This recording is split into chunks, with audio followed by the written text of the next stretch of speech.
குமரி மாவட்டம் தேங்காய்பட்டினம் மீன்பிடி துறைமுக பணிகளை மறுகட்டமைப்பு செய்ய வேண்டும் என அரசுக்கு மீனவர்கள் கோரிக்கை விடுத்துள்ளனர்.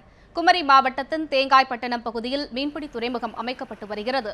சுமார் 200 கோடி ரூபாய் மதிப்பில் நடைபெற்று வரும் இப்பணி ஆமை வேகத்தில் நடப்பதாக மீனவர்கள் குற்றம் சாட்டியுள்ளனர். விசைப்படகுகள் மட்டுமே வந்து செல்லும் வகையில் துறைமுகம் அமைக்கப்பட்டுள்ளதாகவும் ஃபைபர் படகுகள் வந்து செல்ல வசதி இல்லை என்றும் மீனவர்கள் புகார் கூறியுள்ளனர்.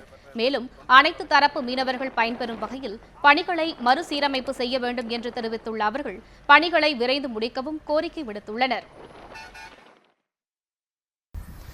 மிகவும் ஆமை வேகத்தில் நடந்து கொண்டிருக்கிறது.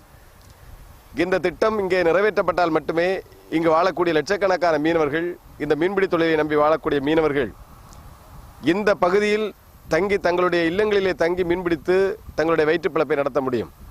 இந்த துறைமுக திட்டம் மிக மந்தமான பாதையில் நடந்து கொண்டிருக்கின்ற காரணத்தால் பல்வேறு வெளிமாநிலங்களுக்கு சென்று இந்த பகுதியை சார்ந்த மீனவர்கள் பல்வேறு இன்னல்களுக்கு ஆளாகக்கூடிய நிலை தொடர்ந்து கொண்டே இருக்கிறது. வேகத்தில் நடப்பது போல் நடக்கிற இது மக்களுக்கு பெரும் பாதிப்பை ஏற்படுத்துகிறது. நாங்கள் இங்கு ஆர்வரை சரியில்லாத நாங்கள் கேரளாவுக்கு மீன்பிடிக்கும் செல்லும் போது அங்கே பல இன்னல்களுக்கு ஆளாகிறோம்.